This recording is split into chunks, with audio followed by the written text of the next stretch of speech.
সেনাবাহিনীতে রাজনীতি কে আনে, কোন হ্যান্ডস আনে? এই ডিজিএফআই। এই ডিজিএফআই কার অধীনে? প্রধানমন্ত্রীর অধীনে। এখন কার অধীনে? প্রধান উপদেষ্টার অধীনে। উনি কি এটা আইন করেছেন যে না আমার প্রধান উপদেষ্টার অধীনে আর্মি থাকবে না, আর্মি থাকবে সেপারেট? উনি তো এটা করেন নাই। আপনি ধরুন সচিবালয়ে একজন সচিব একজনকে অর্ডার দিল, ডিসি রে তুমি এটা করো, যদি ইলিগাল হয় ডিসি বলতে পারে যে না আমি এটা করতে পারবো না, এবং সেক্ষেত্রে উনি এইটাই করতে পারবে, ডিসিকে ওখান থেকে সরাই নিয়ে আসতে পারবে, অথবা ওনার মধ্যে একটা এসিআর এ ব্যাড কমেন্ট করতে পারবে, দ্যাটস, আর কিছু করতে পারবে না। কিন্তু সেনাবাহিনীতে যখন ওনার কমান্ডার ধরেন ব্রিগেডিয়ার বললো এক মেজরকে তুমি এটা গুলি করো, ও কিন্তু গুলি করা ছাড়া ওর কোনো অল্টারনেটিভ নাই। কারণ সে যদি ওর কমান্ড ফলো না করে তাহলে কিন্তু তার অবস্থা ওখানে একদম কোর্ট মার্শাল হয়ে তার চাকরি চলে যাবে। আপনাদের খেয়াল আছে বিডিআর বিদ্রোহের পরে আপনার 56 জন যে সেনা সদস্য মারা গেল, তাদের বন্ধুবান্ধবরা অনেক ক্ষুব্ধ হয়েছিল, এটা হওয়ারই কথা, আমাদের দেশে আমরাও ক্ষুব্ধ হয়েছিলাম। এবং প্রথম যখন প্রধানমন্ত্রী ওখানে গিয়েছিল সেখানে বেশ কিছু সেনা অফিসাররা কিন্তু অনেক উত্তেজিতভাবে হার্ড টক করেছিল, এবং আপনি পরবর্তীকে জানেন যে একজনও কিন্তু সেই ইয়েতে থাকতে পারে না, কিন্তু তারা কিন্তু খুব রিজনেবলি তাদের একটা মেন্টাল কারণেই কিন্তু তাদের বলতে বাধ্য হয়েছিল তার কলিগ তার কোর্সমেটকে মেরে ফেলা হলো, সে কথা বলবে না, এটা তো একটা ইমোশন বলবে, কিন্তু ওই কথা বলার কারণে কিন্তু একটা সেনাবাহিনীর অফিসার কিন্তু আর সেখানে ছিল না। তো এই কনসিকুয়েন্সগুলো আপনাদেরকে চিন্তা করতে হবে। এখন যদি আপনি বলেন মূল ঘটনাটা বের করেন যে এই গুম খুনের সঙ্গে নেতৃত্ব কারা দিয়েছেন, কারা করেছেন, সেগুলো করতে হবে। কিন্তু সেগুলো করতে যে যদি আপনি যদি সমস্ত কিছুকে জড়িয়ে ফেলেন তাহলে কিন্তু সেটার রেজাল্ট আবার যে খুব ভালো হবে তা বলা যাবে না। কারণ আপনি যদি লোম বাঁচতে যান কম্বল নাও থাকতে পারে, তাই না?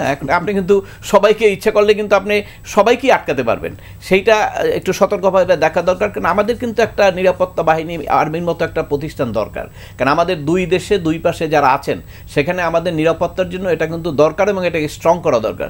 আসল কাজটা এখন পর্যন্ত কেউ করে নাই। এই যে অনেকে বড় বড় বক্তৃতা দিতেছে সরকার যারা চালাচ্ছে যে সেনাবাহিনীকে রাজনীতি আনা যাবে না, আপনারা জানেন যে সেনাবাহিনীতে রাজনীতি কে আনে, কোন হ্যান্ডস আনে?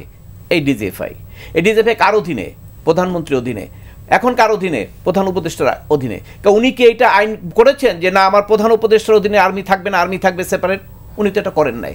উনি না করে ওই শেখ হাসিনার সময় ওখানে ডিজিএফআই যে আনছিল তাকে আপনি ধরলেন, আবার আপনি চলে যাবেন বিএনপি আসবে, বিএনপির সময় আবার যে ডিজিএফআই থাকবে তারা আবার তাকে ব্যবহার করবে, তো প্রতিষ্ঠানই দুর্বল হবে, আপনি প্রতিষ্ঠানকে দাঁড় করাতে পারবেন না।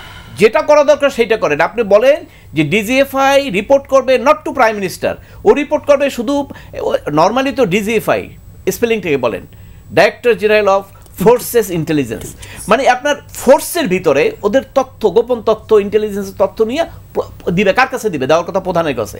প্রধানের কাছে দিলে সে ফোর্সটাকে মেনটেন করতে পারবে, ডিসিপ্লিন মেনটেন করতে পারবে। এইটাকে একসময় করে দিল কি ডিজিএফআইকে একটু রাজনৈতিক হাতিয়ে দিয়ে এটা প্রধানমন্ত্রীর অফিসকে করে দিল, যার ফলে হলো কি তারা পলিটিসাইজ হয়ে গেল, এবং ডিজিএফআইতে যারা চাকরি করলো তারা সবচেয়ে হাইয়েস্ট মানে আমাকেও একবার যে কোনো একটা মামলার কারণে আমিও বেশ অতিষ্ঠ হয়ে শেষ পর্যন্ত আমাকে ওখানে গিয়ে ঢুকে পড়তে হয়েছিল, যাক সেটা আমি নাই বললাম। তো সেখানে এইখানে যেখানে অবস্থা সেখানে আপনাকে যেখানে হাত দিতে হবে সেই জায়গাটা আপনি হাত দিচ্ছেন না। আপনি বলেন যে ভবিষ্যতে আপনি বিচার তো করবেন, এটা ঠিক আছে, এটা আমি দ্বিমত করছি না, বিচারটা করবেন, কিন্তু সঠিকভাবে বিচার করা এবং যাতে আপনার কোনোভাবে প্রতিষ্ঠানগতভাবে এটার কোনো এফেক্ট না হয়, একটা জিনিস। সেকেন্ড হল আপনাকে ভবিষ্যৎ রোধ করেন।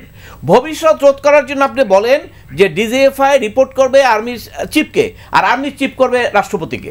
এর মধ্যে পলিটিক্যাল পার্টি যারা পাওয়ারে থাকবে তাদের সঙ্গে কোনো সংস্রব নাই। দেশে যুদ্ধ লাগলে ঘোষণা দিবে পার্লামেন্ট, যুদ্ধ হবে, অর্ডার যাবে, সেনাবাহিনী তার ফোর্স নিয়ে নেমে যাবে, এইটুকুই। আসতেছি আমি, এর বাইরে যদি আপনি তাদেরকে এই ক্যাটাগরিটা যদি আপনি না করেন তাহলে এই আজকে যে সমালোচনা হচ্ছে এই সমালোচনা 10 বছর পরে আর এক ফর্মে আসবে, এটা আপনি রোধ করতে পারবেন না। ধরেন আপনি কিছুদিন আগে, আপনারা জানেন কিনা আমি জানি না, ক্যান্টনমেন্ট থেকে আপনারা যাওয়া আসা করেন, 10 বছর আগেও মানে এই 9 পরে 12 আগে ক্যান্টনমেন্টে কোনো প্রধানমন্ত্রীর কোনো অফিস ছিল না ক্যান্টনমেন্টে। এইটা প্রধানমন্ত্রীর অফিস পর্যন্ত ওখানে করা হয়েছে, এবং সে প্রধানমন্ত্রী অফিস করার কারণে সে ওখানে অফিস করে, তাহলে আর্মির সঙ্গে আর বেশি সংযোগ হয়ে গেল না? তাহলে পলিটিক্যাল পার্টি যারা ক্ষমতা আছেন তারা যদি আর্মির সঙ্গে বেশি সংযোগ হন তাহলে ওই আর্মিকে সাথে ব্যবহার করবেন, ব্যবহার করাটা খুব স্বাভাবিক। কারণ যখন দেখে যে প্রমোশন, পদোন্নতি, চাকরি সব কিছু একজন দলের উপরে নির্ভর করে, তখন ওই লোকটা তো সাধারণ ঘরের ছেলে পেলে, তো একটা চাকরি তো একটা বিরাট ব্যাপার। আপনি ধরেন একটা সাংবাদিকতা করতেছেন, আপনার মনেও আছে আজকে অনেক সাংবাদিকরা তো জব হারিয়েছেন, তাদের একটা খুব কষ্ট হচ্ছে না? কষ্ট হয়তো, এখানে তো আমাদের সবাই তো আর এখানে সচ্ছল না, কিছু লোক সচ্ছল আছে, ব্যবসা বাণিজ্য করে। তো সেই জায়গা থেকে তাদের এই নিরাপদে কাজ করার জন্য, দেশের জন্য, রাষ্ট্রের প্রতিরক্ষার জন্য কাজ করার জন্য তাদের যেটা করা দরকার আপনি সেটাকে করেন ইন্ডিপেন্ডেন্ট। তারা ডিজিএফআই এখানে থাকবেই না প্রধানমন্ত্রী প্রধান উপদেষ্টার সঙ্গে। প্রধান উপদেষ্টার সঙ্গে কেন? আমি তো হাইকোর্টে এখনো ইয়েতে আপনার যেটা শেখ হাসিনার সময় ছিল হাইকোর্টে যে আর্মিদের ডিজিএফআই লোকজন ছিল এখনো তো আছে, কেন থাকবে? থাকার তো কোনো কারণ নাই। আপনারাই তো বলতেছেন যে আর্মিকে ব্যবহার করছে, আর্মিকে ব্যবহার করার জন্য সূত্র রেডি করে রাখেন, তা আর্মিকে আজকে ওনারাও ব্যবহার করবে, আমি গেলেও ব্যবহার করবো, সবাই ব্যবহার করবেন, আপনি ওইখানে কাট করেন যাতে ব্যবহার করা না হয়। তাহলে আমাদের সেনাবাহিনী ভবিষ্যতে একটা বাহিনী হিসেবে গড়ে তুলবে। আর বিচারের কথাটা বলছেন, দেখেন বিচার কিন্তু অলরেডি একটা কোর্ট, সেই কোর্টটা কিন্তু গঠিত হয়েছে এবং কোর্টের ব্যাপারে অলরেডি তারা ওয়ারেন্ট ইস্যু করেছে, তাদেরকে গ্রেপ্তার করা হয়েছে এবং হাজির করা হবে ওই তারিখে। কাজে এটা প্রসেসের মধ্যে চলে এসছে। এখন যদি কোনো প্রশ্ন থাকে ওনার বিচারটা সঠিক কি বেঠিক, এই কোর্টে আর কিছু করার সুযোগ নাই। কোর্টে এটা একটা সাংবিধানিক প্রশ্ন আছে, ওইটা কেউ না কেউ তুলতে পারবে। আপনি জানেন এটা কিন্তু এই কোর্ট যখন ওই পলিটিক্যাল লিডারদের বিচার করে সেটার ব্যাপারে কিন্তু একটা প্রশ্ন তুলেছিল। এর আগে একজন ভদ্রলোক, উনি মারা গেছেন, অ্যাডভোকেট সাহেব, উনি একটা অ্যাপ্লিকেশন দিয়ে বলেছিলেন যে এই কোর্টের ক্ষমতা নাই। তখন কোর্ট বলেছিল এটা তো সাংবিধানিক কোর্ট না, আমি বিচার করতে বসছি, আমাকে বসাইছে, আমি বিচার করব, আমার যা করার। হ্যাঁ, এই কোর্টের ক্ষমতা নাই, এই কথাটা বলার সুযোগ আছে সাংবিধানিক কোর্টে, হাইকোর্টে, সুপ্রিম কোর্টে। অতএব এখানে এই বিচারটা কোথায় হবে, কি হবে, এই বিতর্ক হতে পারে, কিন্তু সেইটা হবে সুপ্রিম কোর্ট, হাইকোর্টে। এই কোর্টে এরকম কোনো বিতর্কের সুযোগ নেই। এই কোর্ট অর্ডার দিছে, গ্রেপ্তার করেছে, ওখানে হাজির করবে, সেখানে সাক্ষী হবে, সেখানে বিচার হবে। যদি হ্যাঁ একটা প্রশ্ন আসতে পারতো, সেখানে যদি সেনাবাহিনীর সকলে মিলে তারা যদি সেটা একটা অবস্থান নিত যে না আমরা এটা ট্রাইব্যুনাল আমাদের আর্মির ট্রাইব্যুনালে করব, কোর্ট মার্শাল করব, একই কথা, কোর্ট মার্শালে তো বিচার হয়, চূড়ান্ত শাস্তি হয়। অতএব সেটাও তারা করতে পারতো, কিন্তু সেখানে তারা অবস্থান নেন নাই। তারা কিন্তু স্পষ্টভাবে কালকে প্রেস রিলিজ দিয়ে, কালকে মিডিয়ার কাছে বলেছেন যে আমরা জনগণের প্রত্যাশা যেটা, সেটাকে আমরা রেসপেক্ট করি এবং আমরা বলছি যে আমরা সবাইকে এটা করেছি। আর আপনারা অনেকে বলতেছে পালাই গেছে, কয়জন পালাই গেছে? 1-2 জন। 15 জনের মধ্যে যদি 9 জন পালাই যেত তাহলে আপনি বলতে পারতেন বিরাট পাল্টা পালাই গেছে।